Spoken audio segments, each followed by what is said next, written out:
السلام علیکم ورحمۃ اللہ وبرکاتہ۔ ان الحمد للہ نحمده ونستعینه ونستغفره ونعوذ باللہ من شرور انفسنا ومن سیئات اعمالنا من يهد اللہ فلا مضل له ومن يضلل فلا هادی له واشهد ان لا الہ الا اللہ وحدہ لا شریک له واشهد ان محمدا عبده ورسوله يا ايها الذين امنوا اتقوا الله حق تقاته ولا تموتن الا وانتم مسلمون يا ايها الناس اتقوا ربكم الذي خلقكم من نفس واحده وخلق منها زوجها وبث منهما رجالا كثيرا ونساء واتقوا الله الذي تساءلون به والارحام ان الله كان عليكم رقيبا يا أيها الذين آمنوا اتقوا الله وقولوا قولا سديدا يصلح لكم أعمالكم ويغفر لكم ذنوبكم ومن يطع الله ورسوله فقد فاز فوزا عظيما أما بعد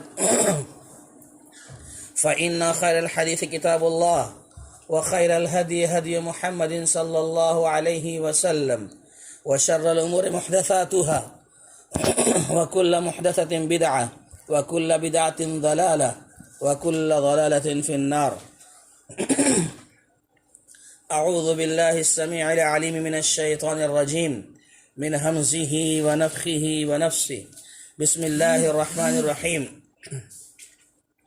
وإذ قلنا ادخلوا هذه القرية فكلوا منها حيث شئتم رغدا وادخلوا الباب سجدا وقولوا حطة نغفر لكم خطاياكم وسنزيد المحسنين فبدل الذين ظلموا قولا غير الذي قيل لهم فأنزلنا على الذين ظلموا رجزا من السماء بما كانوا يفسقون وإذ استسقى موسى لقومه فقلنا اضرب بعصاك الحجر فانفجرت منه 12 عينا قد علم كل أناس مشربهم كلوا واشربوا من رزق الله ولا تعثوا في الأرض مفسدين۔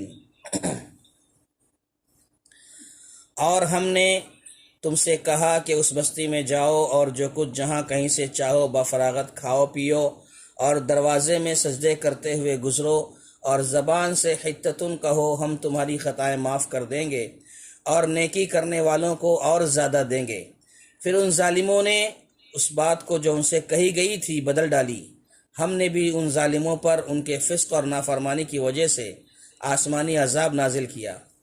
جب موسیٰ علیہ السلام نے اپنی قوم کے لیے پانی مانگا تو ہم نے کہا اپنی لاٹھی پتھر پر مارو، جس سے 12 چشمے پھوٹ نکلے اور ہر گروہ نے اپنا چشمہ پہچان لیا، اور ہم نے کہہ دیا کہ اللہ تعالیٰ کا رزق کھاؤ پیو اور زمین میں فساد نہ کرتے پھرو۔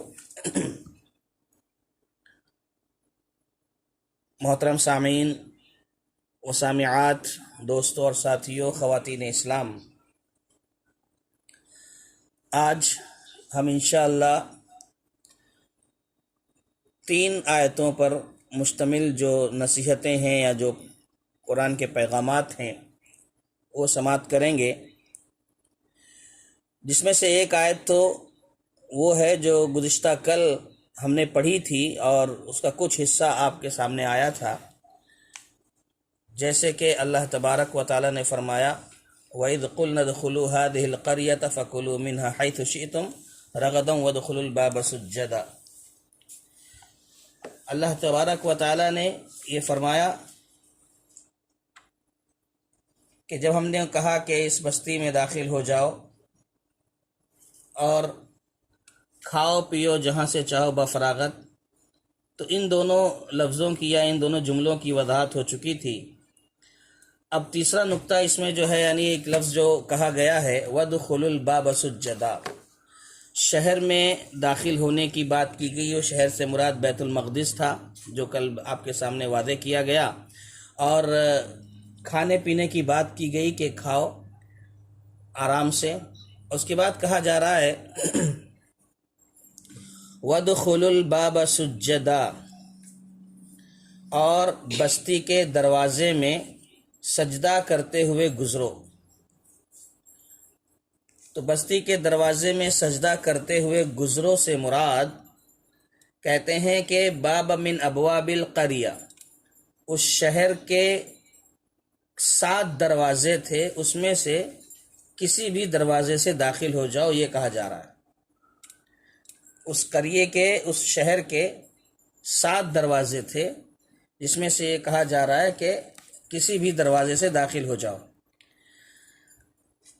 سجدن، سجدن کا جو لفظ ہے، جو سجدہ ہم کہتے ہیں، سجدہ کرتے ہوئے جو کہا جا رہا ہے کہ سجدہ کرتے ہوئے داخل ہو، تو لفظ سجدن، سجدہ جو ہم استعمال کرتے ہیں لفظ، اس کا اصل معنی ہے عاجزی اختیار کرنا، عاجزی کرنا، یہ معنی ہے سجدے کا۔ اور اللہ تعالیٰ کے سامنے عاجزی کا اظہار کرنا اور اس کی عبادت کرنا، یہ سجود کہلاتا ہے۔ اسی کو سجود کہتے ہیں کہ بندہ اللہ کے سامنے عاجزی ظاہر کرتا ہے، اس کی عبادت کرتا ہے، اس کو سجدہ کہا جاتا ہے جب آدمی اللہ کے سامنے حاضر ہوتا ہے۔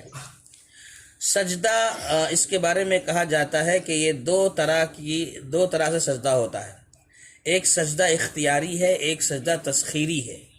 یہ مفسرین میں سے بعض لوگوں نے ذکر کیا ہے کہ سجدہ 2 طرح کا ہوتا ہے، ایک سجدہ اختیاری ہے اور ایک سجدہ تسخیری ہے۔ سجدہ اختیاری وہ سجدہ ہے جو انسانوں کو حکم دیا گیا، یعنی سجدہ کرنے کا انہیں حکم دیا گیا، فَاسْجُدُوا لِلَّهِ وَاعْبُدُوهُ، کہ تم اللہ کو سجدہ کرو اور اس کی عبادت کرو، اللہ کے لیے سجدہ کرو اور اللہ کی عبادت کرو۔ تو یہاں پر ان کو مطلب مجبور نہیں کیا جا رہا ہے کہ تم کو سجدہ کرنا ہی ہے، کرو، کوئی پکڑ کر نہیں کروا رہا ہے، بلکہ سجدہ کرنے کا کیا فائدہ ہوگا، نہیں کرنے کا کیا نقصان ہوگا، یہ دونوں باتیں انسانوں کو بتا دی گئی ہیں اور ان کو اختیار دے دیا گیا ہے کہ سجدہ کرو، اللہ کی عبادت کرو۔ جیسے کہا نا، اِنَّا هَدَيْنَاهُ السَّبِيلَ إِمَّا شَاكِرًا وَإِمَّا كَفُورًا، کہ ہم نے انسان کو دونوں راستے بتا دیے، اب وہ چاہے شکر کرے یا ناشکری کرے، کہ جنت میں لے جانے والا راستہ بھی بتا دیا اور جہنم کی طرف جانے والا راستہ بھی بتا دیا، سجدہ کرنے کا کیا فائدہ ہوگا یہ بھی بتا دیا، سجدہ نہ کرنے کا کیا نقصان ہوگا یہ بتا دیا۔ فَأَلْهَمَهَا فُجُورَهَا وَتَقْوَاهَا، اچھے کام اور برے کام دونوں کا ہم نے الہام کر دیا۔ تو اللہ تبارک و تعالیٰ نے اچھا اور نقصان اس سے کیا ہوگا وہ سب بتا دیا، اور انسان کو اختیار دے دیا کہ آپ کو سجدہ کرنا ہے، اب تم کرو نہیں کرو اس میں جو ہے تمہیں اختیار ہے، اور اسی کی بنیاد پر تمہیں جو ہے قیامت کے دن بدلہ دیا جائے گا۔ فَاسْجُدُوا لِلَّهِ وَاعْبُدُوهُ، کہ اللہ کے لیے سجدہ کرو، اس کی عبادت کرو۔ تو اس سجدے کو سجدہ اختیاری کہا جاتا ہے، اور ایک سجدہ جس کو سجدہ تسخیری کہتے ہیں، یہاں پر سجدہ کرنا ہی کرنا ہے، چاہے تم اپنی مرضی سے کرو یا اپنی مرضی سے مت کرو، ناپسندیدگی کے ساتھ کرو، کرنا ہی کرنا ہے۔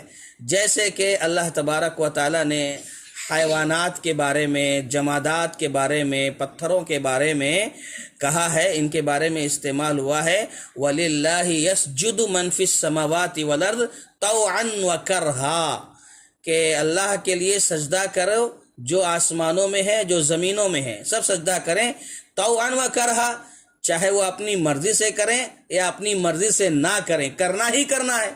تو بہرحال یہ حیوانات اور جمادات جو ہیں، یہ الحمدللہ اپنی مرضی سے تعین مطلب اطاعت کر کے کر رہے ہیں۔ قرآن کی بعض آیتیں اس پر دال ہیں، شہادت دیتی ہیں۔ تو بہرحال ایک سجدہ ہے سجدہ اختیاری، اور ایک سجدہ ہے سجدہ تسخیری، جس کو مفسرین نے ذکر کیا ہے۔ اب یہاں جو اس آیت میں کہا گیا ہے وَادْخُلُوا الْبَابَ سُجَّدًا، کہ سجدہ کرتے ہوئے داخل ہو، تو یہاں اس سجدے سے مراد کیا ہے؟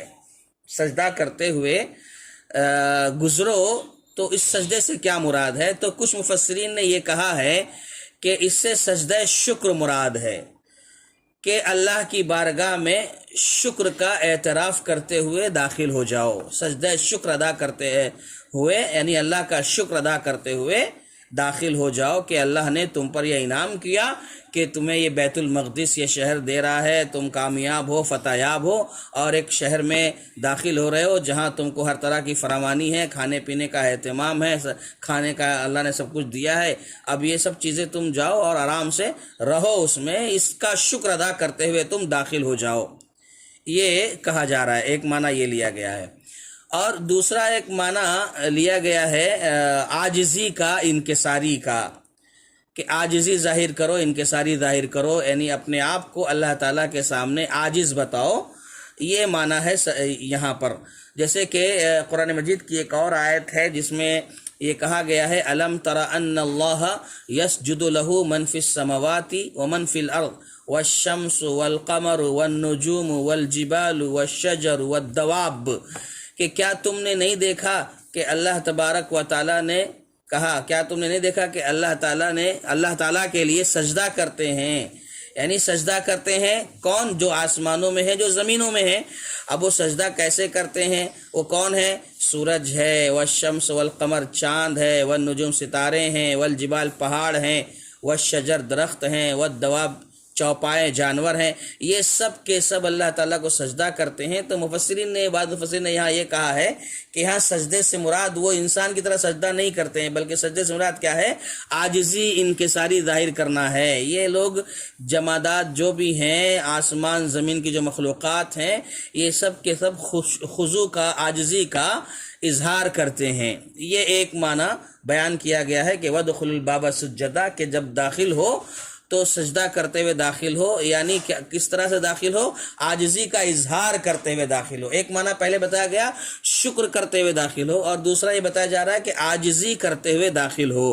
اور ایک تیسرا معنی جو ذکر کیا گیا ہے، اور اس کو عبداللہ ابن عباس رضی اللہ تعالیٰ عنہ نقل کیا ہے، کہتے ہیں کہ رکعن، رکوع کی حالت میں جاؤ، رکعن رکوع کی حالت میں جاؤ، یعنی جھک کر جاؤ، جھکتے ہوئے جاؤ۔ یہاں پر بھی اگر دیکھا جائے جھک کر جاؤ تو معنی سمجھ لیجئے کہ عاجزی ہی کا ایک طرح سے ہوتا ہے، کہ آدمی جب جھکتا ہے تو ایک طرح کی عاجزی ہی ہوتی ہے، لیکن لفظ استعمال کیا ہے رکعن کا، کہ رکوع کی حالت میں تم داخل ہو۔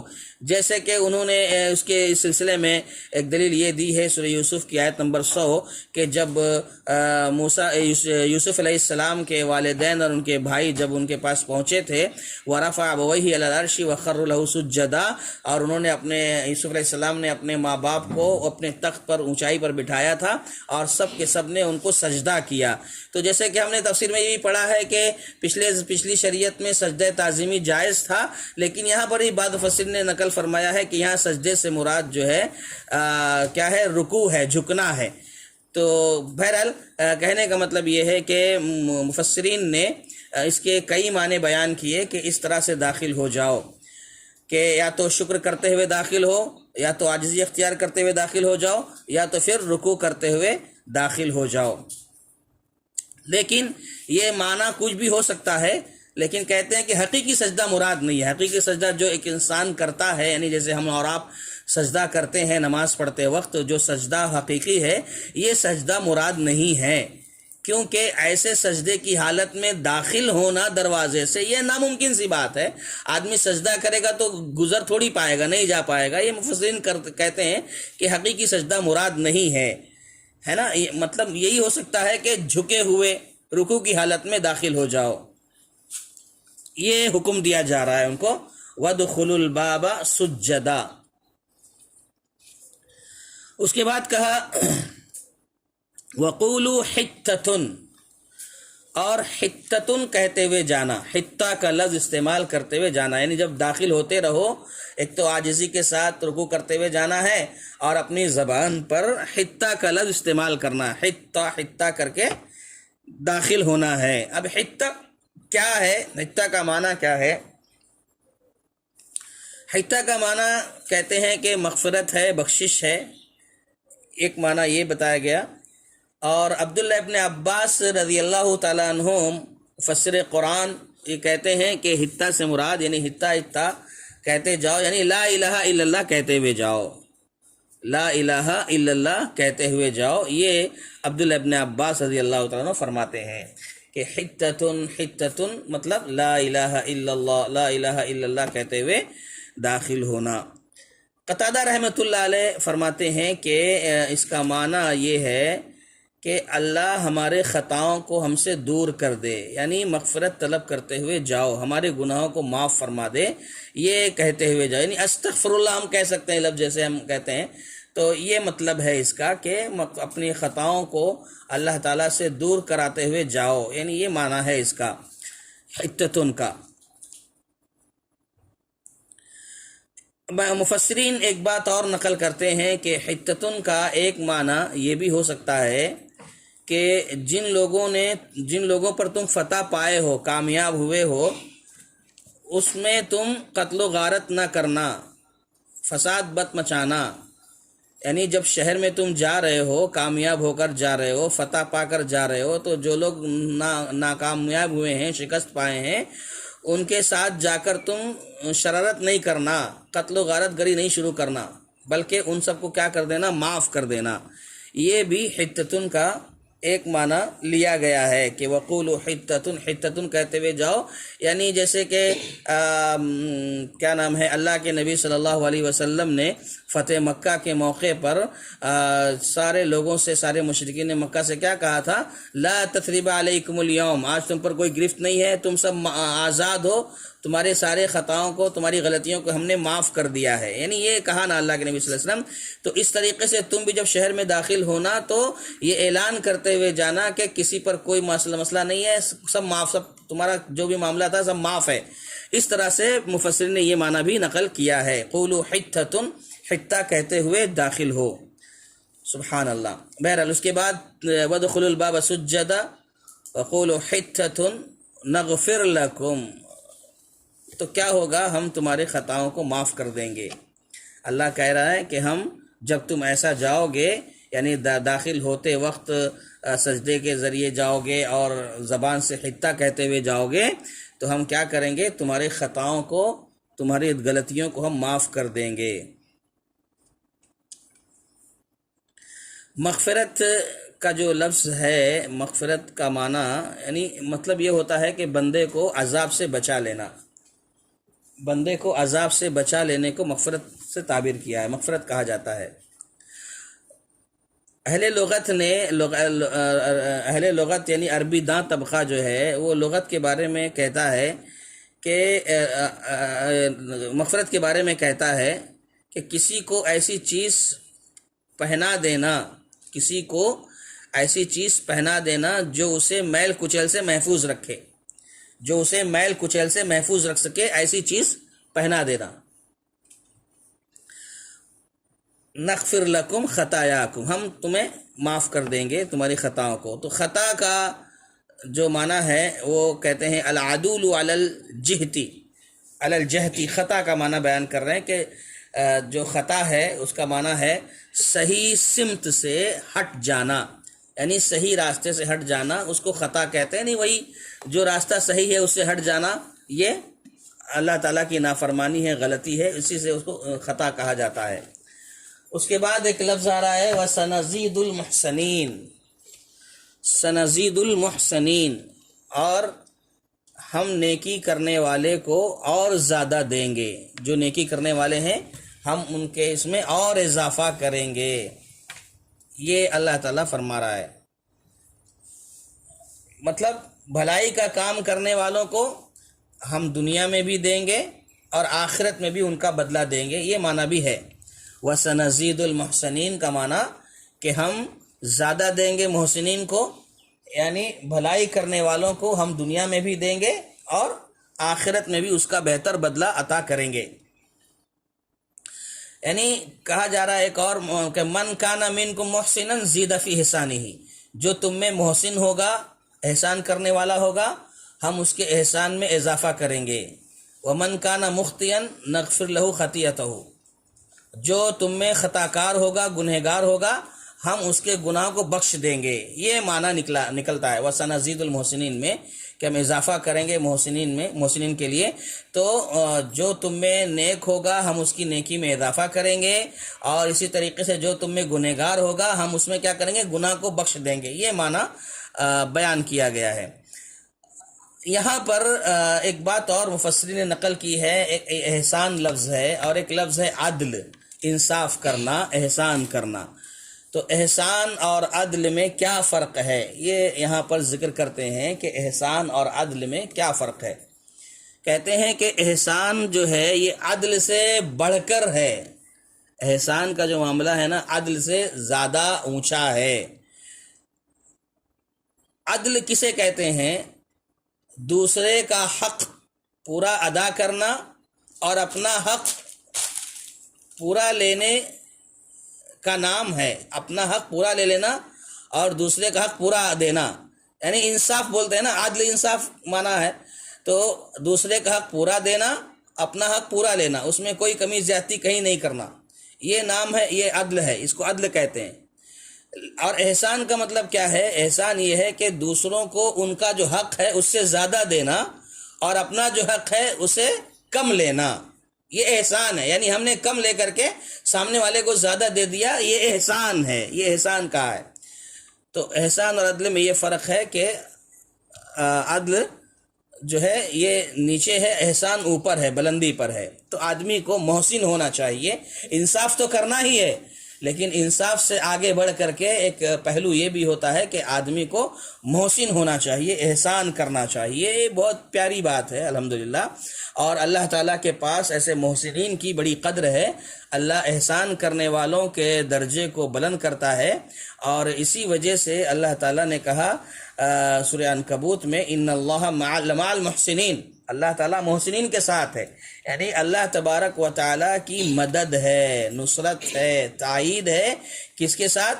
احسان کرنے والوں کے ساتھ۔ تو یہ بڑی اچھی صفت ہے، ہم لوگوں کو بھی چاہیے کہ ہم محسن بنیں، دوسروں کے لیے خیرخواہ بنیں، دوسروں کی بھلائی چاہیں۔ یہ کرنے سے کیا ہوگا؟ اللہ تعالیٰ کا وعدہ ہے کہ ان اللہ لمع المحسنین، اللہ محسنین کے ساتھ ہے، اللہ تعالیٰ محسنین کو کبھی ضائع ہونے نہیں دیتا ہے۔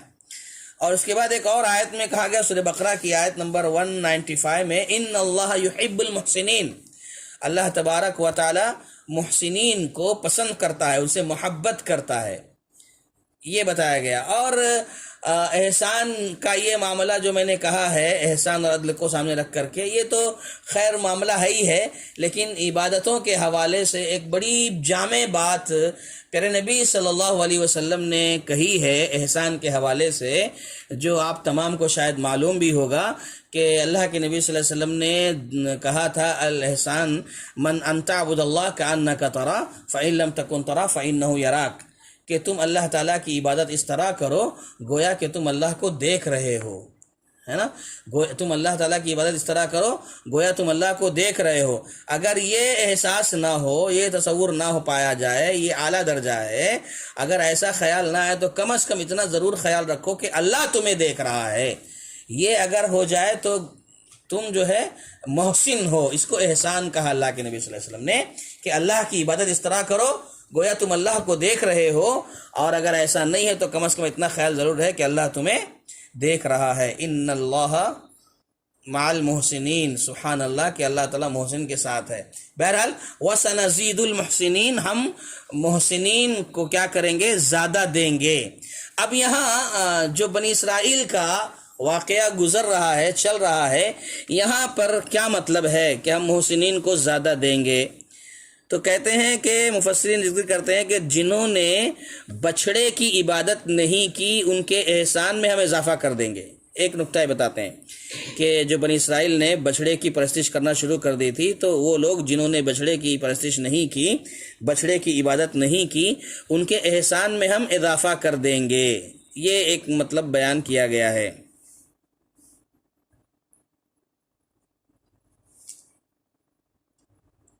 اور دوسرا یہ بتایا گیا ہے کہ اللہ تعالیٰ نے جیسے کہا تھا کہ جب منہ سلوہ جب اتر رہا ہے تو کھاؤ اور دوسرے دن کے لیے ذخیرہ مت کرو، تو دوسرے دن کے لیے منہ سلوہ جمع کرنے کی خطائیں جو انہوں نے کی ہیں وہ معاف کر دیں گے، ان کے لیے معاف کر دیں گے، اور جس نے دوسرے دن کے لیے منہ سلوہ جمع نہیں کیا ان کے احسان میں کیا کریں گے؟ اضافہ کریں گے، ان کے احسان میں اضافہ کریں گے۔ بات آ رہی ہے نا، دیکھو نغفر لکم خطایاکم بھی ہے کہ تمہارے گناہوں کو بخش بھی دیں گے اور ہم اضافہ کریں گے محسنین کے لیے۔ تو جن لوگوں نے ذخیرہ کیا ان کو معاف کر دیں گے، اور جن لوگوں نے ذخیرہ نہیں کیا ان کے اس احسان میں ہم اضافہ کر دیں گے، ایک معنی یہ بتایا گیا۔ اور ایک بات یہ بتائی جا رہی ہے کہ جو گنہگار ہیں ان کی خطائیں معاف کر دیں گے، اور جو محسن ہیں ان کے احسان میں اضافہ کر دیں گے۔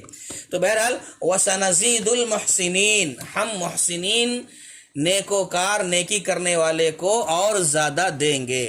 الحمدللہ واللہ عالم بالصواب۔ اس کے بعد آیت ہے فَبَدَّلَ الَّذِينَ ظَلَمُوا قَوْلًا غَيْرَ الَّذِي قِيلَ لَهُمْ فَأَنزَلْنَا عَلَى الَّذِينَ ظَلَمُوا رِجْزًا مِّنَ السَّمَاءِ بِمَا كَانُوا يَفْسُقُونَ۔ پھر ان ظالموں نے اس بات کو جو ان سے کہی گئی تھی بدل ڈالی، پھر ہم نے بھی ان ظالموں پر ان کے فسق اور نافرمانی کی وجہ سے آسمانی عذاب نازل کیا۔ اب یہاں پر دیکھیے اللہ تبارک و تعالیٰ یہ بیان فرما رہے ہیں کہ بنی اسرائیل کو جو کچھ ہدایات دی گئی تھیں، جو کچھ تعلیمات دی گئی تھیں اور کہا گیا تھا کہ دیکھو ایسا ایسا کرنا، سجدہ کرتے ہوئے جانا، حتتن بولتے ہوئے جانا، اس طرح کے کچھ آداب سکھائے گئے تھے، کچھ احکامات دیے گئے تھے، تو انہوں نے کیا کیا؟ اس کو بدل دیا، ہے نا، اس کو بدل دیا۔ جو ظالم تھے، قول جو تھا، قول کو انہوں نے بدل دیا۔ قول بدل دیا مطلب کیا ہے کہ بنی اسرائیل کو یہ حکم دیا گیا تھا کہ اس شہر میں داخل ہونا تو حتتن کہتے ہوئے داخل ہونا، تو انہوں نے کیا کیا؟ شرارتاً اس حتتن کو استعمال نہیں کیا، نافرمانی کر کے انہوں نے دوسرا لفظ استعمال کیا، اس کو بدل دیا، حتتن کے بجائے حنتتن کہا۔ حنتتن، حنتتن کے معنی گیہوں کے ہوتے ہیں، دانا، تو وہ حنتتن کا لفظ استعمال کرتے ہوئے، حتتن بولنے کے بجائے انہوں نے حنتتن کا، حنتا کہا، یہ اختیار کیا۔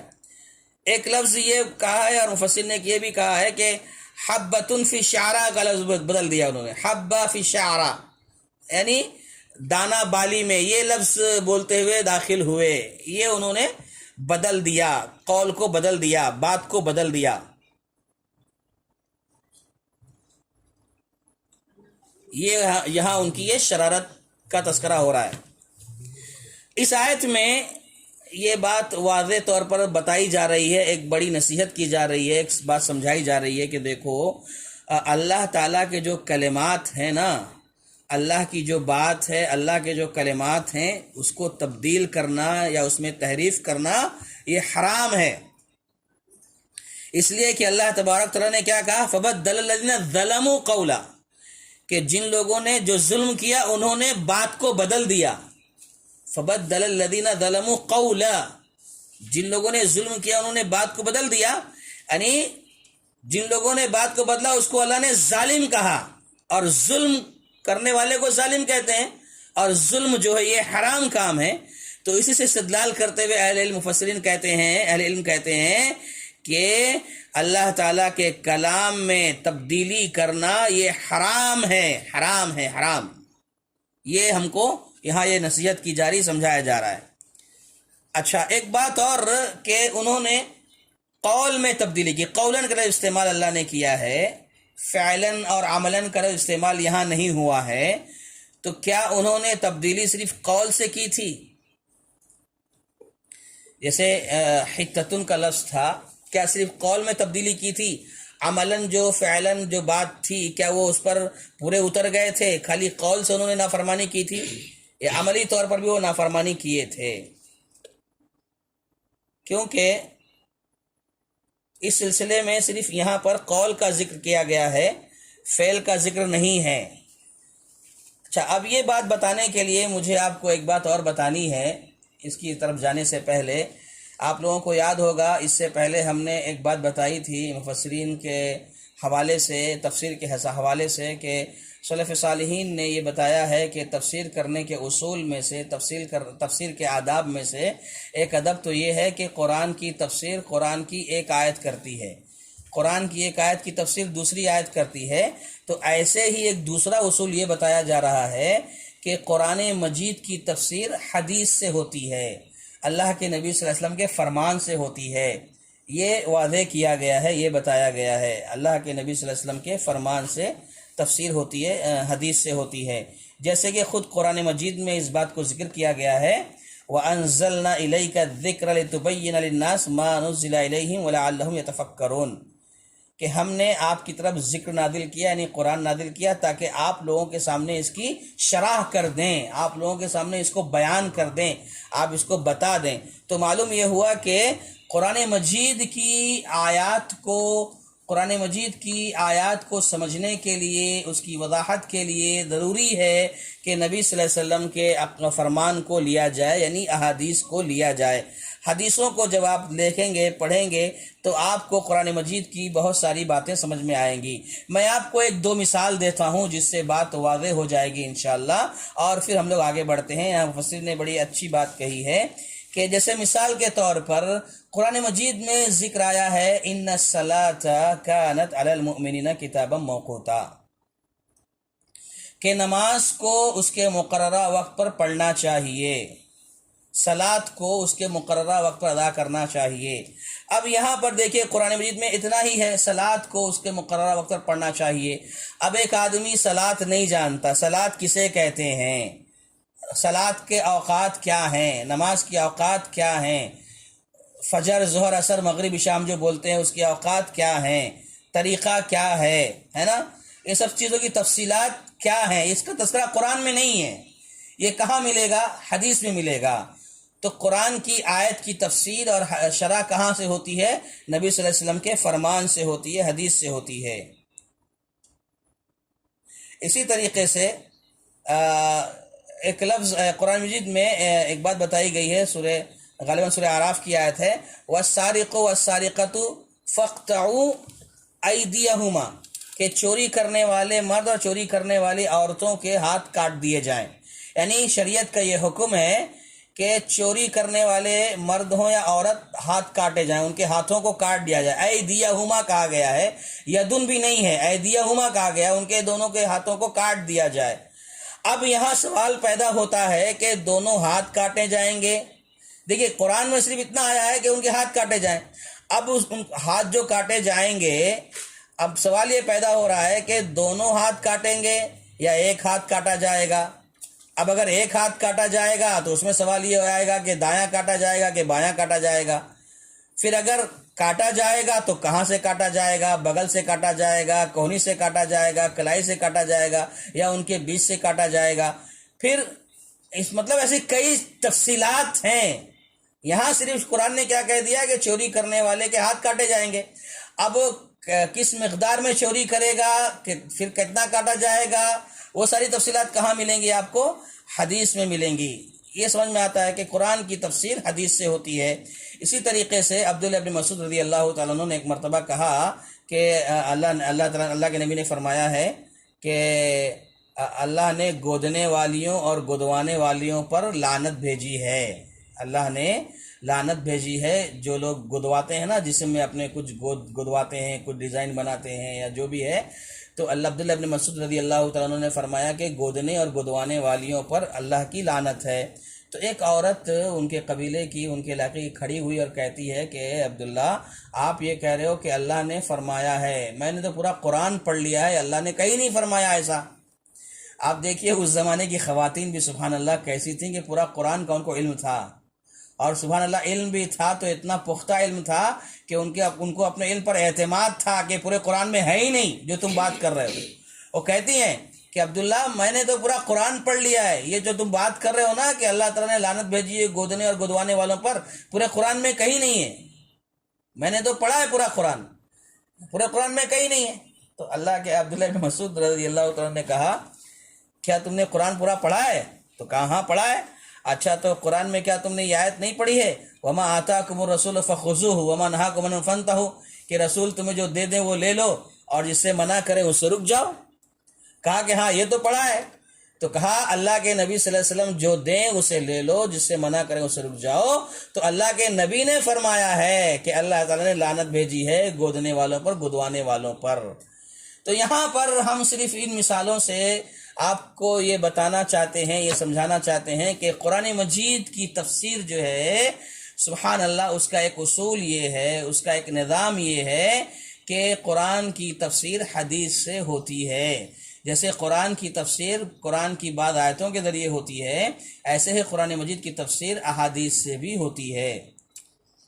اور اسی طریقے سے یہاں پر جو بات کہی جا رہی تھی کہ بنی اسرائیل نے کیا صرف قول کو تبدیل کیا تھا، فعلی طور پر انہوں نے غلطی نہیں کی تھی، یعنی عملاً جو ان سے کہا گیا تھا کہ تم سجدہ کرتے ہوئے داخل ہونا، تو کیا وہ سجدہ کرتے ہوئے داخل ہوئے تھے؟ قول میں تو تبدیلی کر دی تھی انہوں نے، کیا عمل میں تبدیلی نہیں کی تھی انہوں نے؟ فعل میں تبدیلی نہیں کی تھی انہوں نے؟ کیا کیا تھا؟ تو اس سلسلے میں حدیث میں آیا ہے، صحیح بخاری کی روایت ہے، ابو ہریرہ رضی اللہ عنہ بیان فرماتے ہیں کہ انہم دخلوا یزحفون علی استاہہم، کہ وہ لوگ نہ داخل ہونے کے وقت بھی کیا کر دیا تھا، اس کو بھی تبدیل کر دیا تھا۔ انہیں کہا گیا تھا کہ سجدہ کرتے ہوئے داخل ہونا، وہ اپنے مقعد کے بل، سرونوں کے بل جو ہے داخل ہوئے۔ یہاں پر بھی انہوں نے کیا کر دیا تھا، تبدیلی کر دی تھی۔ یعنی معلوم ہوا کہ بنی اسرائیل جو تھے انہوں نے قولی اعتبار سے بھی تبدیلی کر دی تھی اور فعلی اعتبار سے بھی تبدیلی کر دی تھی۔ اور اس سلسلے میں قول جو بدلا انہوں نے، اور بھی بہت سارے اقوال ہیں لیکن میں نے دو پر اکتفا کیا ہے جو مشہور ہیں، معروف ہیں، باقی بہت ساری باتیں اور بھی مفسرین نے کی ہیں۔ اور ایک بات یہ یہاں پر ذکر کرنا ہے کہ یہ لوگ شہر میں داخل ہونے کے بعد جو ہے بدکاریاں شروع کر دی تھی انہوں نے، اور دولت کے پیچھے پڑ گئے تھے، اور ان سے کہا گیا تھا کہ عاجزی اختیار کرتے ہوئے جانا، تو ان لوگوں نے سب اپوزٹ میں کیا تھا۔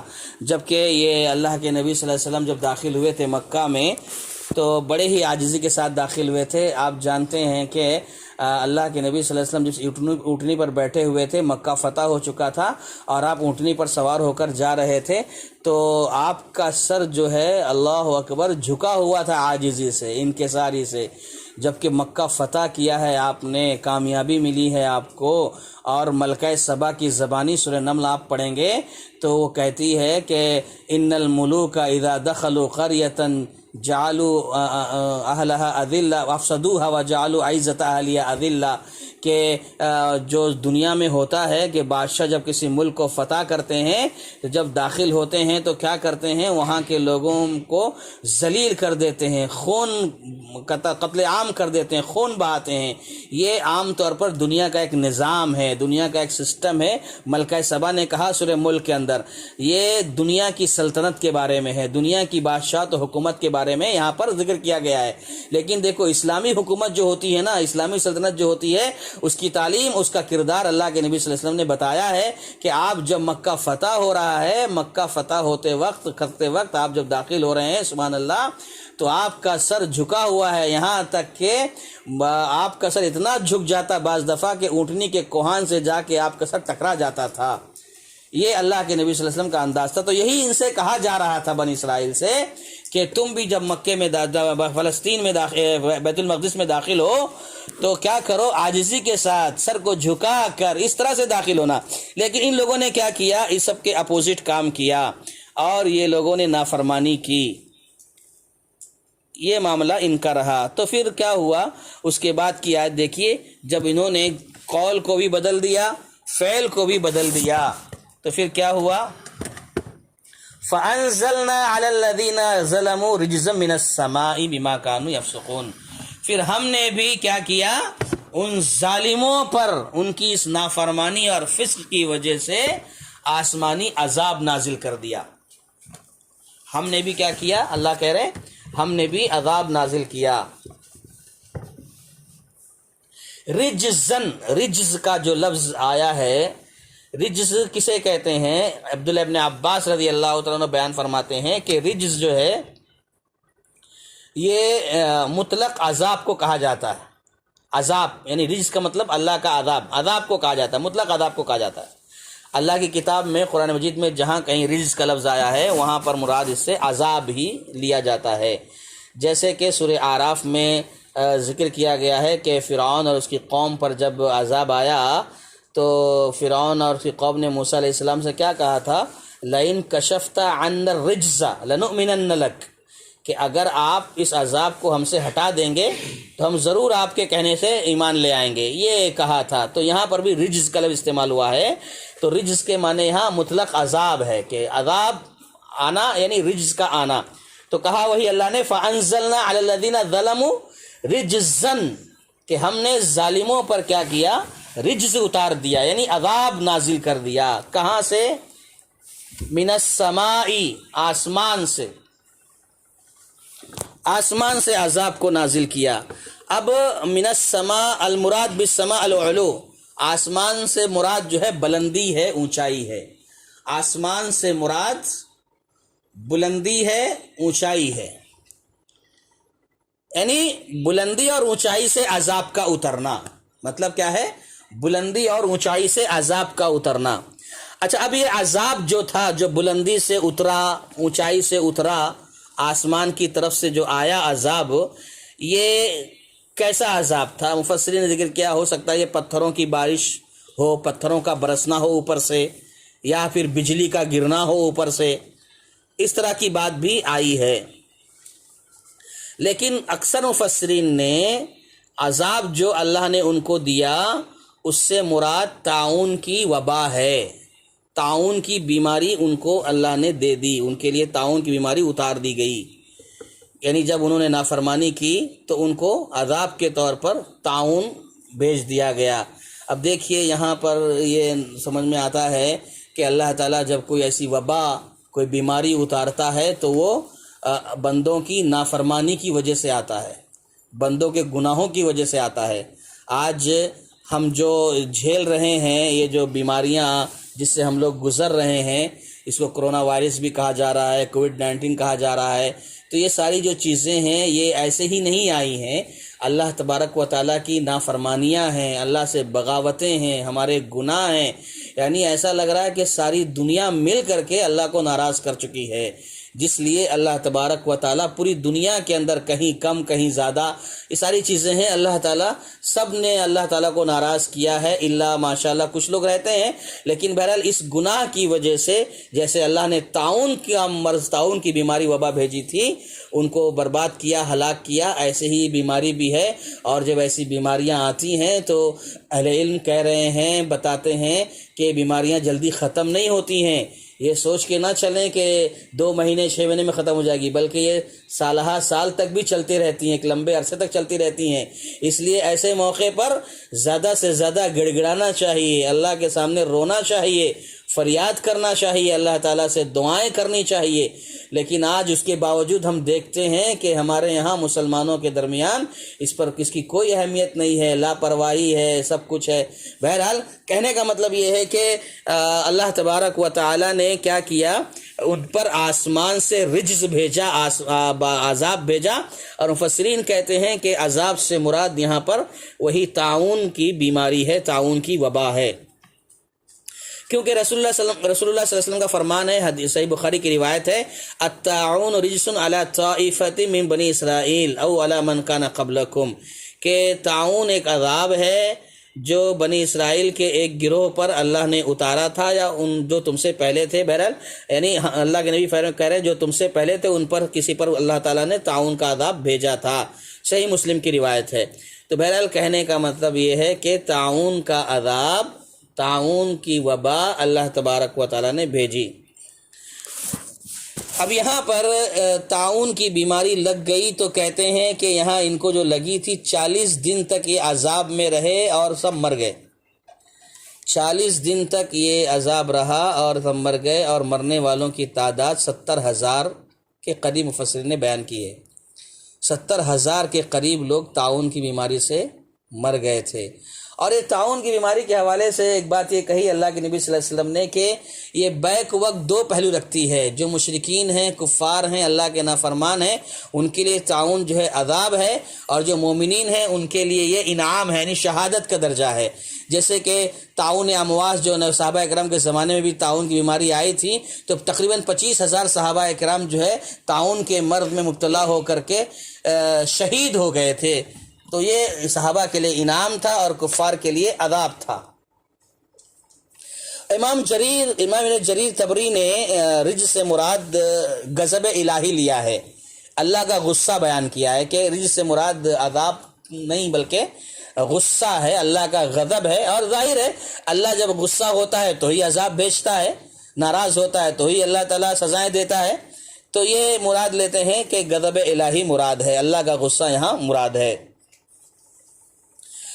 بما كانوا يفسقون رجزا من السماء بما كانوا يفسقون فانزلنا على الذين ظلموا رجزا من السماء بما كانوا يفسقون، تو یہ نافرمانی کرتے تھے اور اللہ کے حکم سے نکل جاتے تھے۔ اب فسق کا جو معنی ہے دائرے شریعت سے نکل جانا، بعض اہل لغت نے کہا ہے کہ فسق کا معنی جو ہے چھوٹے بڑے ہر قسم کے گناہ پر بولا جاتا ہے، فسق کا لفظ ہر چھوٹے بڑے گناہ کے لیے استعمال ہوتا ہے۔ عام طور پر فاسق کا جو لفظ استعمال ہوتا ہے ان لوگوں کے لیے ہوتا ہے جو شخص شریعت کے احکام کا پابند ہوتا ہے، شریعت کے احکام کو فالو کرتا ہے، اور اس کے بعد احکام کی پابندی کرنے کے بعد تمام احکام یا پھر بعض احکام کی خلاف ورزی کرنے لگتا ہے۔ ابتدا میں پہلے کیا کرتا تھا، شریعت کی پابندی کر رہا ہے، شریعت پر عمل کر رہا ہے، لیکن پھر کیا ہوتا ہے کہ بعد میں وہ چاہے تمام احکام کی نافرمانی کرے یا بعض کی کر دے تو اس کو فاسق کہا جاتا ہے۔ یہ مفسرین ذکر کرتے ہیں۔ آگے کی آیت دیکھیے، اس کے بعد وَإِذِ اسْتَسْقَىٰ مُوسَىٰ لِقَوْمِهِ فَقُلْنَا اضْرِب بِّعَصَاكَ الْحَجَرَ فَانْفَجَرَتْ مِنْهُ اثْنَتَا عَشْرَةَ عَيْنًا، کہ جب موسیٰ علیہ السلام نے اپنی قوم کے لیے پانی مانگا تو ہم نے کہا اپنی لاٹھی پتھر پر مارو، تو اس سے 12 چشمے پھوٹ پڑے۔ یہاں پر یہود پر، بنی اسرائیل پر کیے گئے مسلسل احسانات کا تذکرہ ہو رہا ہے، مسلسل احسانات کو اللہ تعالیٰ بیان کرتا جا رہا ہے۔ یہاں ایک اور نعمت یاد دلائی جا رہی ہے کہ کہ دیکھو ایسا ایسا معاملہ ہوا۔ یہ واقعہ بھی کہتے ہیں کہ میدان تیہ میں پیش آیا تھا۔ پانی کا واقعہ، پانی طلب کرنے کا واقعہ بھی جو ہے یہ میدان تیہ میں پیش آیا تھا۔ بنی اسرائیل نے پانی کا مطالبہ کیا تھا تو موسیٰ علیہ السلام نے ان کے مطالبے پر اللہ تعالیٰ سے دعا کی تھی، تو اللہ نے حکم دیا، وحی کی موسیٰ علیہ السلام کو کہ آپ جو ہے لاٹھی پتھر پر ماریے تو پانی ابل پڑے گا۔ تو موسیٰ علیہ السلام نے ایسا ہی کیا۔ تو پھر اس کے بعد کیا ہوا، بنی اسرائیل کے 12 قبیلے کے حساب سے 12 چشمے پھوٹ پڑے، 12 چشمے جاری ہو گئے۔ اللہ نے وحی کی کہ آپ اپنی لاٹھی پتھر پر ماریے۔ الاستسقاء کا جو لفظ ہے، الاستسقاء کہتے ہیں کسی سے پانی طلب کرنے کو، اور یہ استسقاء جو ہے، استسقاء اس وقت ہوتا ہے جب پانی نہ ہو اور بارش نہ برسے، تو اس وقت جو ہے استسقاء یعنی پانی طلب کیا جاتا ہے۔ جب صورتحال ایسی ہو جائے، پانی کا قحط ہو جائے اور پانی نہ رہے، تو اس وقت بندگی، عبودیت، فقر، عاجزی، مسکنت اور ذلت کا اظہار کرنے کا حکم دیا جاتا ہے شریعت میں، اور ساتھ ہی ساتھ یہ حکم ہے کہ خالص توبہ کی جائے۔ اور اللہ کے نبی صلی اللہ علیہ وسلم کے ساتھ بھی جب معاملہ ایسا ہوتا تھا، ایسا پانی کی جب قلت ہوتی تو اللہ کے نبی صلی اللہ علیہ وسلم بارش طلب کرنے کے لیے کھلے میدان میں چلے جاتے پوری عاجزی انکساری کے ساتھ، اور استسقاء کی نماز پڑھتے، دعائیں کرتے۔ تو یہ استسقاء کا لفظ ہے، جو بہرحال تھوڑی سی وضاحت میں نے کر دی کہ بنی اسرائیل نے جب پانی طلب کیا تو اللہ تعالیٰ نے موسیٰ علیہ السلام سے کہا اضرب بعصاک الحجر، کہ اپنی لاٹھی کو تم پتھر پر مارو۔ اس میں جو عصا ہے نا، موسیٰ علیہ السلام کا جو عصا ہے، عصا کے تعلق سے یہ بہت مشہور بات ہے کہ عصا موسیٰ علیہ السلام کے پاس تھا، اور معجز تھا، یہ معجزہ تھا یوسف علیہ السلام کا یہ عصا کے تعلق سے کئی باتیں مطلب اس میں قرآن مجید میں ذکر کی گئی ہیں، اور عصا سے خاص طور پر 3 بڑی نشانیاں سمجھ میں آئیں کہ عصا کے اندر 3 بڑی نشانیاں ہیں، یعنی عصا کے ذریعے 3 بڑے بڑے کام ہوئے ہیں۔ نمبر 1 کام یہ ہوا تھا کہ موسیٰ علیہ السلام کو حکم ملا تھا کہ عصا کو زمین پر ڈالیے، تو جب وہ زمین پر ڈالے تو وہ عصا جو ہے ایک اژدہا بن گیا، سانپ بن گیا، تیزی کے ساتھ حرکت کرنے لگا۔ یہ ایک نشانی تھی، سبحان اللہ، ایک معجزہ تھا کہ عصا جو ہے زمین پر ڈالتے ہی سانپ بن گیا، یہ ایک نشانی تھی، ایک معجزہ تھا۔ پھر اس کے بعد ایک اور واقعہ پیش آیا تھا کہ جیسے اسی میں یہی ہم جو پڑھ رہے ہیں اضرب بعصاک الحجر، کہ پتھر پر مارو چشمے پھوٹ پڑیں گے، تو پتھر پر مارے چشمے پھوٹ پڑے، یہ ایک نشانی بتائی گئی قرآن مجید میں۔ اور اسی طریقے سے ایک اور واقعہ پیش آیا تھا، تو کہا گیا سمندر پر لاٹھی مارو، تو سمندر پھٹ پڑا تھا، جب بنی اسرائیل کو نجات دلائی تھی فرعون سے تو سمندر پھٹ پڑا تھا۔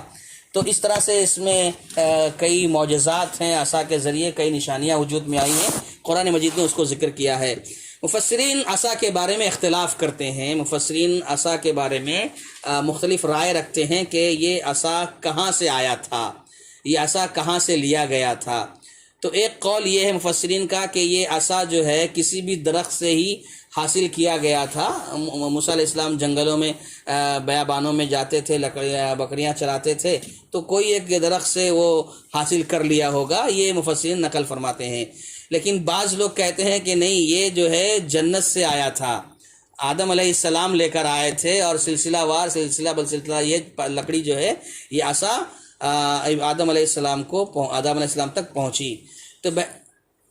تو بہرحال مفسرین نے یہاں پر ایک بات یہ کہی ہے کہ دیکھیے، ان ساری بحثوں میں پڑھنا نہیں چاہیے کہ وہ عصا کہاں سے آیا تھا۔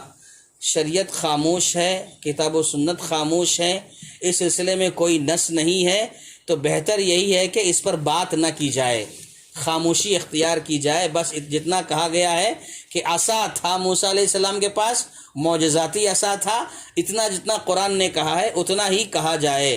جیسے کہ ایک اور بات قرآن کرتا ہے کہ اللہ تعالیٰ نے موسیٰ علیہ السلام سے پوچھا تھا، وَمَا تِلْكَ بِيَمِينِكَ يَا مُوسَىٰ، اے موسیٰ تمہارے ہاتھ میں کیا ہے؟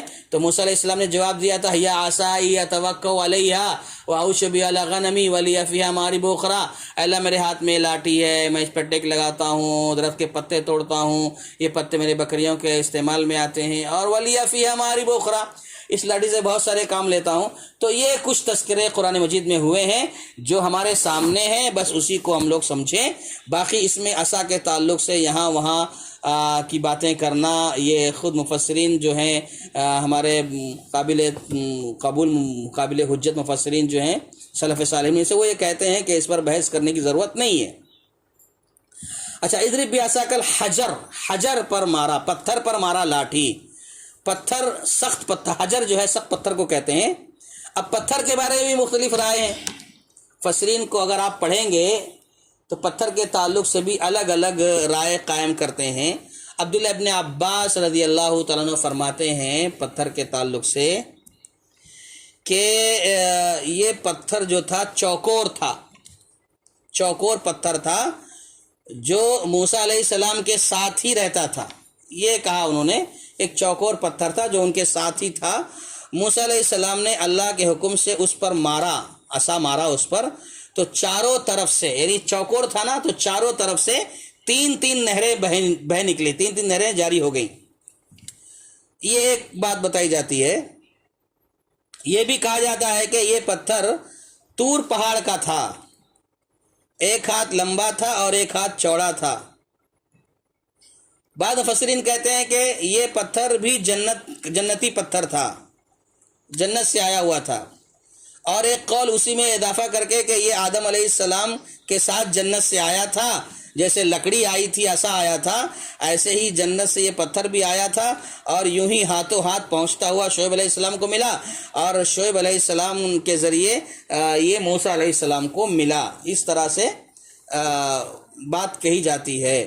بعض لوگ یہ بھی کہتے ہیں کہ یہ وہ پتھر تھا جس پر موسیٰ علیہ السلام اپنے کپڑے رکھ کر کے نہا رہے تھے جب وہ ایک واقعہ پیش آیا تھا۔ واللہ عالم بالصواب۔ بہرحال یہ مفسرین کی اپنی اپنی رائے ہے، لیکن ہم کو یہ سمجھنا ہے کہ یہ اللہ تبارک و تعالیٰ کی طرف سے ایک حکم تھا کہ پتھر پر مارو عصا، اور اس سے 12 چشمے پھوٹے۔ تو ہم کو یہ سمجھنا ہے کہ یہ ایک موسیٰ علیہ السلام کا معجزہ تھا، اور معجزہ جو ہے سبحان اللہ یہ انبیاء کو دیا جاتا ہے۔ اور معجزہ کسے کہتے ہیں؟ معجزہ وہی ہوتا ہے جو عام طور پر انسان کے بس کی بات نہیں ہے، انسان سے ان اعمال کا ظہور نہیں ہوتا، اللہ تعالیٰ مخصوص لوگوں سے ہی یہ کرواتا ہے، جو موسیٰ علیہ السلام کے ذریعے ہوا۔ تو یہ ایک معجزہ تھا۔ اچھا، عصا کے مارنے سے کیا ہوا؟ 12 چشمے نکلے، فانفجرت منہ 12 عیناں، 12 چشمے پھوٹ پڑے۔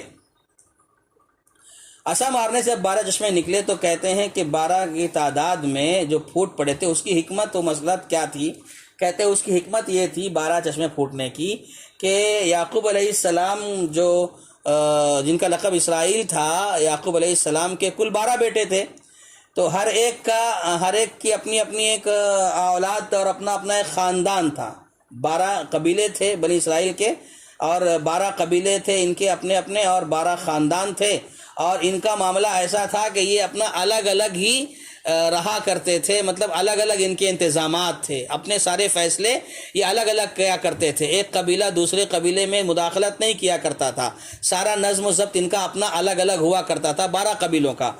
تو کہا کہ ہر قبیلے کا الگ الگ سردار بھی ہوتا تھا اور اپنا نظام وہ چلایا کرتا تھا، تو اس لیے 12 چشمے نکالنے پڑے کہ تاکہ کیا ہو، ان کے درمیان جو اختلافات کا ایک امکان باقی رہتا وہ ختم ہو جائے، کیونکہ یہ لوگ اپنے معاملات کو اپنے ہی دیکھا کرتے تھے، اس لیے ان کے اندر جو ہے اختلاف نہ ہو، اس لیے 12 قبیلوں کے اعتبار سے 12 چشمے پھوٹے، 12 چشمے نکالے گئے۔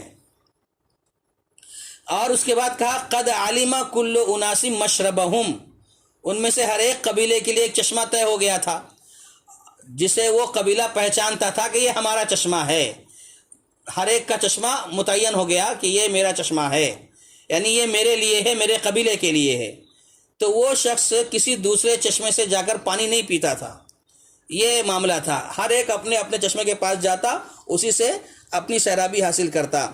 تو بچہ جیسے کہ میں نے کہا کہ پانی کی یہ تقسیم جو ہے اس کا فائدہ یہ ہوا کہ ان کے درمیان کے جو آپسی جھگڑے ہوتے تھے یا جھگڑے کا جو امکان تھا وہ ختم ہو گیا۔ مشرب کہتے ہیں پینے کی جگہ کو، یعنی مشرب اپنے اپنے چشمے کو، یعنی اپنے اپنے گھاٹ کو، جیسے ہم لوگ گھاٹ بولتے ہیں نا چشمے کو، پانی کی وجہ سے گھاٹ کو، اپنی اپنے پینے کی جگہ کو انہوں نے پہچان لیا تھا، جان لیا تھا، ان کو معلوم تھا کہ یہ ہمارا گھاٹ ہے، یہ ہمارا مشرب ہے، یہ ہمارے پینے کی جگہ ہے۔ اچھا، یہاں پر ایک بات اوپر بولنی تھی وہ رہ گئی، فن فجرت من اثنتا عشرۃ جو کہا گیا نا 12 چشمے پھوٹے، تو فن فجرت کی لغوی تشریح بعض اہل علم نے کی ہے، وہ تھوڑی سی وضاحت تھی ایک لائن میں کہ فن فجرت جو ہے جو پھوٹا، یہ لفظ فجرہ سے نکلا، فا جیم را، فجرہ سے، یعنی فجرہ کسے کہتے ہیں؟ کسی چیز کو وسیع طور پر پھاڑنا اور شق کر دینا، اس کو فجر کہتے ہیں، اسی سے فن فجرت ہے کہ چشمے پھٹ پڑے، پوری طرح سے اس میں کیا ہوا، پھاڑ دیا اس کو۔ اور اسی لیے دیکھیے صبح جب ہوتی ہے نا تو فجر کہا جاتا ہے، صبح کو فجر کہا جاتا ہے، ہم لوگ فجر کی نماز پڑھتے ہیں تو صبح کو فجر کہا جاتا ہے، تو صبح کو فجر کیوں کہا جاتا ہے؟ فجر کو فجر اس لیے بھی کہا جاتا ہے کہ صبح کی روشنی بھی رات کی تاریکی کو پھاڑ کر نکلتی ہے، صبح کی روشنی رات کی تاریکی کو پھاڑ کر نکلتی ہے، اس لیے اس کو فجر کہا جاتا ہے۔ اس کے بعد دیکھیے کلو وشربو من رزق اللہ، کلو وشربو من رزق اللہ، کہ اب یہاں دیکھیے کہا جا رہا ہے کہ دیکھو پانی کا مطالبہ کیا تو پانی کے بارے میں کہا گیا کہ پتھر پر لاٹھی مارو، چشمے نکلیں گے، 12 چشمے نکلے، ہر ایک نے اپنا مشرب پہچان لیا، جان لیا۔ فن فجرت منہ اثنتا عشرۃ عینا قد علم کل اناس مشربہم، اس کے بعد اللہ تعالیٰ کہہ رہا ہے کلو واشربو من رزق اللہ، کہ اللہ کا رزق کھاؤ اور پیو، کلو واشربو من رزق اللہ۔ جس وقت منا سلوا اترا تھا نا، ہم لوگ پچھلی آیت میں دیکھیں گے، اگر جس وقت منا سلوا نازل ہوا تھا اس وقت کیا کہا اللہ تبارک و تعالیٰ نے؟ منا سلوا نازل ہونے کے وقت اللہ تبارک و تعالیٰ نے کہا تھا فَكُلُوا مِنْهَا حَيْثُ شِئْتُمْ رَغَدًا، کہ تم اس سے کھاؤ، صرف کھانے کا ذکر وہاں تھا، پینے کا ذکر نہیں تھا۔ اب یہاں پر دونوں لفظ استعمال ہو رہا ہے، کلو بھی آ رہا ہے، وشربو بھی آ رہا ہے، کھاؤ اور پیو۔ تو اب چونکہ وہاں پر صرف کھانے کی بات ہوئی تھی تو کلو کا لفظ استعمال ہوا تھا، اب کھانے کے ساتھ ساتھ یہاں پانی کا بھی انتظام بھرپور ہو گیا تو اس لیے کہا گیا کلو وشربو، دونوں استعمال ہو گئے، کہا کھاؤ اور پیو۔ وہاں پر چونکہ پینے کے لیے انتظامات کا ذکر نہیں تھا اس لیے وہاں پر صرف کلو کا لفظ استعمال ہوا تھا، اب یہاں پر دونوں ہو گئے اس لیے کلو وشربو کا لفظ استعمال ہوا۔ کلو وشربو من رزق اللہ، کھاؤ اور پیو اللہ کے رزق سے، اللہ نے جو روزی دی ہے اس میں سے کھاؤ اور پیو۔ وَلَا تَعْثَوْا فِي الْأَرْضِ مُفْسِدِينَ، اور یہ بات کہی جا رہی ہے کہ لیکن یاد رکھو کہ زمین میں فساد نہ برپا کرو، زمین میں فساد کرتے ہوئے نہ پھرو۔ اب یہاں پر تعثو کا لفظ ہے، عصا یعثو کے معنی ہوتے ہیں سخت ترین فساد کرنا۔ عصا یعثو تعثو میں فساد کا معنی پایا جاتا ہے لیکن اس کے باوجود آگے مفسدین کا لفظ استعمال ہوا ہے۔ تعثو میں فساد کا معنی ہے پھر بھی مفسدین کا لفظ آگے آ رہا ہے تو یہ تاکید کے لیے ہے کہ اتنی نافرمان قوم تھی، یہ بار بار غلطی کر رہی ہے، بار بار نافرمانی کر رہی ہے، بار بار بغاوت کر رہی ہے، اللہ انہیں درگزر کر رہا ہے، اللہ ان کے لیے انعامات کی بارشیں کرتا جا رہا ہے، تو اس لیے بہت تاکید کے ساتھ کہا جا رہا ہے کہ دیکھو تم زمین میں فساد مت کرتے پھرو۔ یہ اللہ تبارک تعالیٰ بیان فرما رہا ہے۔ اللہ تعالیٰ نے ان کے بہت نخرے اٹھائے، اللہ اکبر، بہت برداشت اللہ تعالیٰ نے کیا، بہت رحم کیا اللہ تعالیٰ کی ذات، سبحان اللہ، کہ اس طرح سے انہوں نے بہت ستایا، اپنے نبیوں کو ستایا، بہت پریشان کیا بنی اسرائیل نے۔ اور آپ لوگ خود دیکھ ہی رہے ہیں، ہم لوگ پڑھ رہے ہیں تو سمجھ میں آ رہا ہے کہ کتنی مکاریاں ہیں ان کی، کتنی شرارتیں ہیں ان کی، بنی اسرائیل کی۔ تو بہرحال فساد کا جو لفظ ہے، مفسدین، فساد کا معنی ہوتا ہے اللہ کے قوانین کو توڑنا، اللہ کے حکم کو توڑنا، اللہ کے قوانین کو توڑنا، یہ فساد کا معنی ہے۔ اور کہا جاتا ہے فساد کے تعلق سے خروج الشیء عن الاعتدال قلیلا کان الخروج عنہ او کثیرا، کہ کسی چیز کا اعتدال کی حد سے آگے بڑھ جانا، چاہے وہ آگے بڑھنا کم ہو یا زیادہ ہو۔ ایک چیز ہے اس میں اعتدال کے ساتھ رہنا ہے، لیکن آدمی جو حد ہے اس حد میں نہیں رہتا ہے، یا تو کم کر دے یا تو زیادہ کر دے، وہ آگے بڑھ جانا، چاہے وہ آگے بڑھنا کم ہو یا زیادہ ہو، حد بندی ہے، یہاں تک رہنا ہے، اب وہ آگے بڑھ جاتا ہے، اب وہ آگے بڑھنا چاہے کم ہو یا زیادہ ہو، یہ فساد کہلاتا ہے، اسی کو فساد کہا جاتا ہے۔ بس ہم لوگ اپنی بات یہاں مکمل کریں گے انشاءاللہ۔ البتہ ایک بات اور یہ بیان کر کے ایک جملے میں ابن کثیر رحمۃ اللہ نے لکھا ہے فساد کے حوالے سے کہ دیکھو، نعمتوں کے مقابلے میں نعمتوں کا مقابلہ نافرمانی سے نہ کرو، نعمتوں کا مقابلہ نافرمانی سے نہ کرو ورنہ نعمتیں چھین لی جائیں گی۔ فساد کا جو معنی ہے نا، لا تعثوا فی الارض مفسدین، اس کی تفسیر میں لکھتے ہیں کہ نعمتوں کا مقابلہ نافرمانی سے نہ کرو، یعنی اللہ تم پر انعام پہ انعام کیا جا رہا ہے، اس کے بدلے تم کو شکر ادا کرنا چاہیے، تو تم کیا کر رہے ہو؟ نافرمانی کر رہے ہو۔ تو اللہ تعالیٰ وہی کہنا چاہ رہا ہے کہ دیکھو، انعامات کے بدلے میں نافرمانی مت کرو ورنہ کیا ہوگا، نعمتیں اللہ تعالیٰ چھین لے گا۔ بہرحال اللہ تعالیٰ سے دعا ہے کہ اللہ تبارک و تعالیٰ ہم جو باتیں سن رہے ہیں، پڑھ رہے ہیں، سمجھ رہے ہیں، اللہ تعالیٰ ہم کو اس پر عمل کی توفیق عطا فرمائے، آمین۔ وآخر دعوانا ان الحمد للہ رب العالمین۔ السلام علیکم ورحمۃ اللہ وبرکاتہ۔